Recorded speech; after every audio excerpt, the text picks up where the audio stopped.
अस्सलामुअलैकुम स्टूडेंट्स मैं हूं एतजाज़ अहमद और आप लोग देख रहे हैं मेरा YouTube channel the physicist Aitzaz Ahmad. Students, आज के इस लेक्चर में हम लोग स्टडी करेंगे न्यूक्लियर डिके को।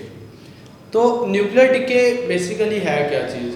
डिके जो है वो स्टूडेंट्स वो कहते हैं किसी चीज़ का जो है वो टूटना, कम होना, रेड्यूस होना या किसी चीज़ का टूटना जो है वो बेसिकली उसको डिके कहा जाता है।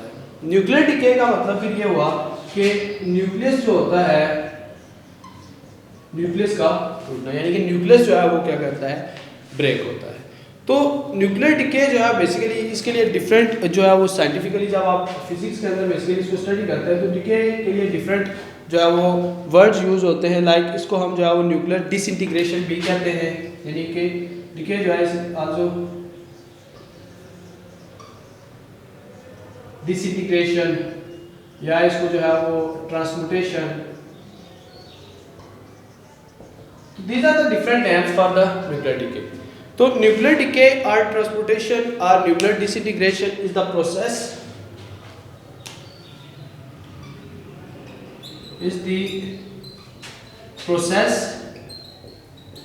in which an unstable heavy nucleus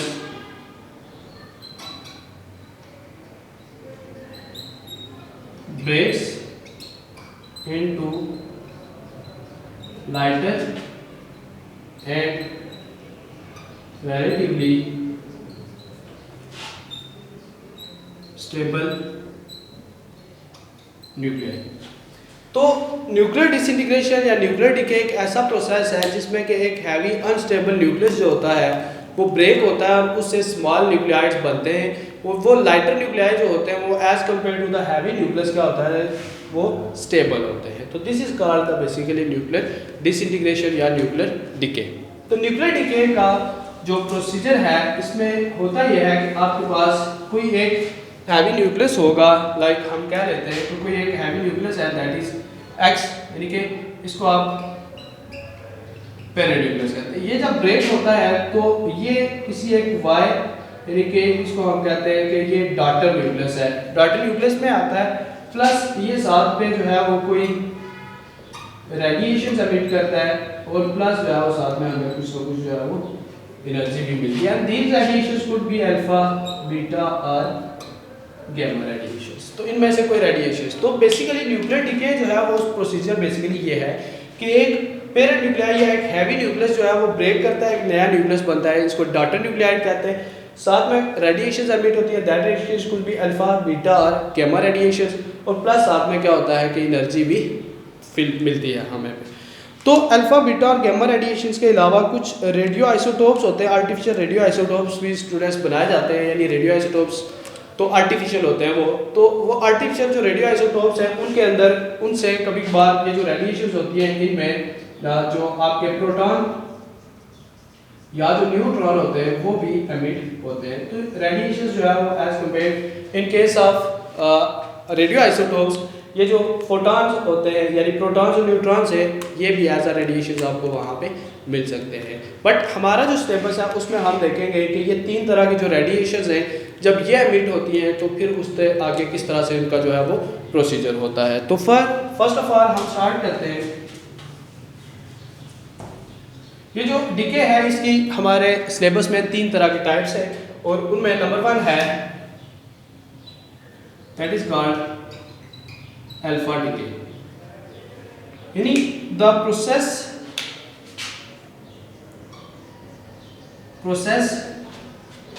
in which alpha rays are released। ऐसा प्रोसेस कि जिसमें एक हैवी न्यूक्लियस जो है वो लाइटर न्यूक्लियस में ब्रेक करता है और उसके अंदर से क्या होता है कि एक अल्फा रेडिएशन हमें एमिट होती है। तो वो जो प्रोसेस होता है that is called the alpha decay. तो अल्फा डिके के अंदर जो है वो जब प्रोसीजर होता है तो इसमें कुछ इस तरह से कि अगर आपके पास कोई एक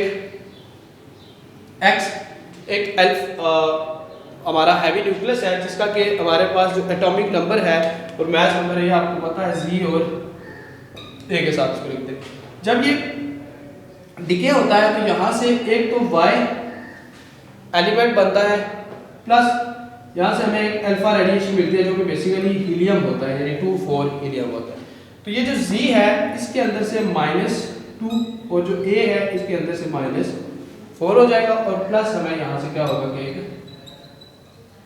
एनर्जी भी मिलेगी। इसका मतलब ये है कि जो अल्फा रेडिएशंस होती है या जो अल्फा डिके होता है, ड्यूरिंग अल्फा डिके द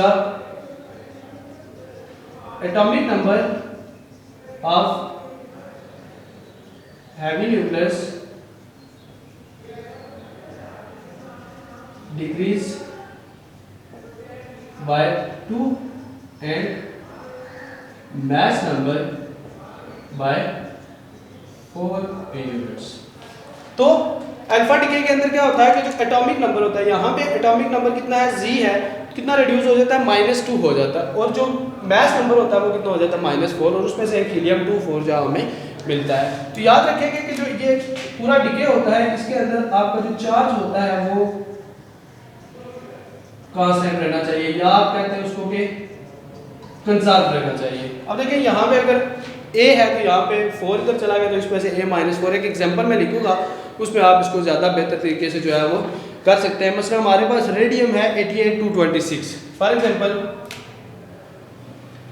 हमारे पास एक एलिमेंट है रेडियम होता है 88,226, इसका एटॉमिक नंबर 88 और मास नंबर जो है वो 226।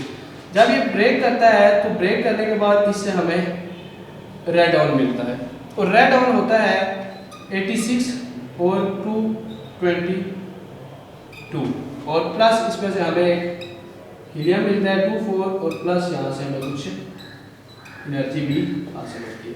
तो आप देखेंगे तो पेरेंट न्यूक्लियाई था 88, उसका एटॉमिक नंबर था, जो डॉटर एलिमेंट है उसका कितना 86, यानी कि 2 नंबर जो है वो एटॉमिक नंबर रिड्यूस हो जाता है। मैस नंबर इसका जो है वो 226 था, इसका जो है 222 है, इसका मतलब 4 नंबर जो होता है उसका एटॉमिक नंबर मैस नंबर जो होता है वो क्या होता है रिड्यूस होता है। तो this is basically called the alpha decay, जिसके अंदर आपको एक अल्फा पार्टिकल मिलता है प्लस कुछ एनर्जी मिलती है, और मैस नंबर और atomic number of original element इस तरह के कुछ उनके अंदर चेंजेस भी आते हैं। तो this is the alpha decay.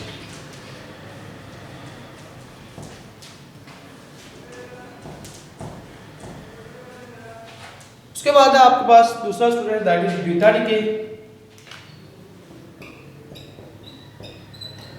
और हमने अपने लास्ट लेक्चर में भी देखा था, हमने बताया भी था कि बीटा डिके जो होता है वो 2 तरह का होता है, बीटा माइनस डिके और दूसरा जो है वो बीटा पॉजिटिव।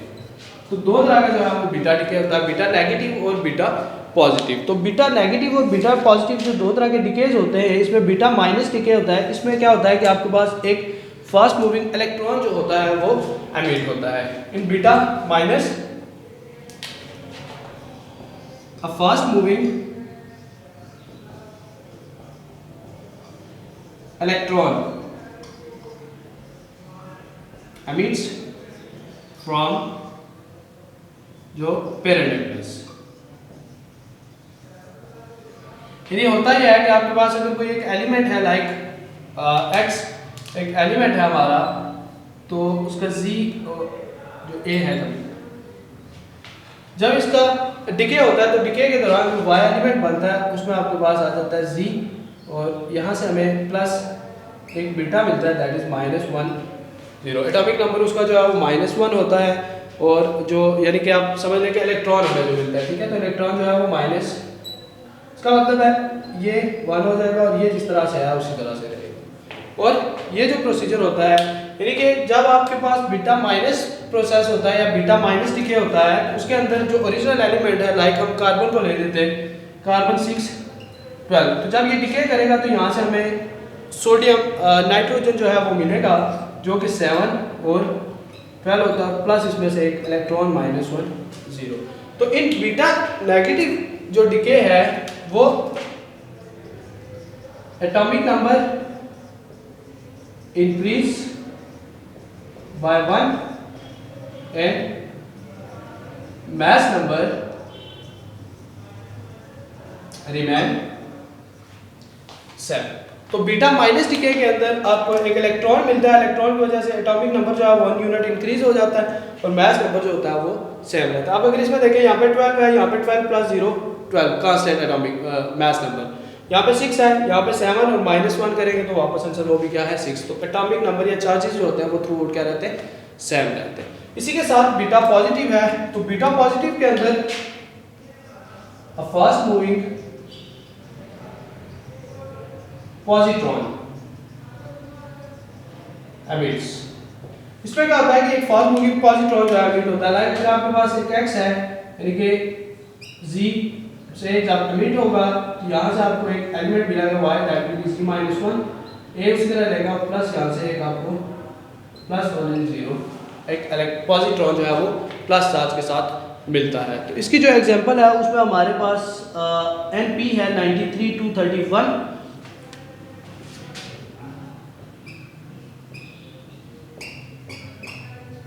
जब ये डिके करता है तो डिके के दौरान इसके अंदर से हमें यूरेनियम 231 92 मिलता है,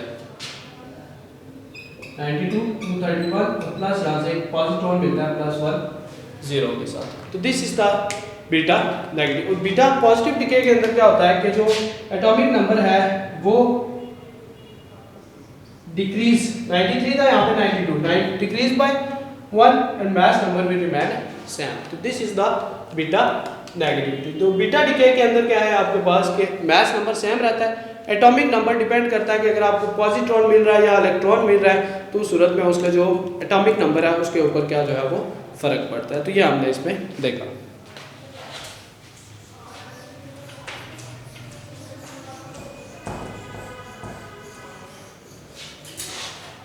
और तीसरा जो इसके अंदर डिके है that is the gamma decay.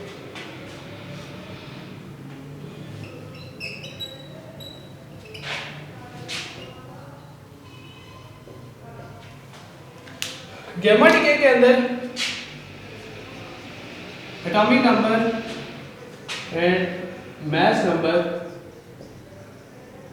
Remains same, कुछ भी नहीं होता इसके अंदर। एटॉमिक नंबर और मास नंबर के ऊपर कोई फर्क नहीं पड़ता। जस्ट ये होता है कि जो एनर्जी होती है यानी high energy photon released by an excited atom, like एक x है हमारे पास z a और स्टार इंडिकेट करता है वो एक्साइटेड स्टेट में। जब ये डिके करता है तो एक x ही हमें मिलता है लेकिन साथ में क्या होता है गैमा पार्टिकल्स मिलते हैं। तो गैमा पार्टिकल्स बेसिकली क्या है वो एक एनर्जी है। तो गैमा पार्टिकल्स का ना तो चार्ज है ना ही मास है, कोई इनके ऊपर फर्क नहीं पड़ता। जस्ट क्या होता है कि ये जो एक्साइटेड स्टेट के अंदर एक एलिमेंट होता है, एक्साइटेड स्टेट से वो सिंपली जस्ट क्या होता है डी एक्साइट हो जाता है। तो बस इतना सा जो है वो इसके अंदर फॉर एग्जांपल कोबाल्ट 2760 है, कोबाल्ट 2760 तो ये है एक एक्साइटेड स्टेट में। यहाँ पे जाएगा तो कोबाल्ट 2760 ही रहेगा प्लस इसके साथ क्या होगा कि आपको गैमा पार्टिकल। तो ये एक्साइटेड से जस्ट डी एक्साइट होता है और वहाँ पे क्या होता है कि एनर्जी रिलीज करता है। तो इससे ज़्यादा गैमा रेडिएशंस के अंदर कोई भी फर्क नहीं पड़ता।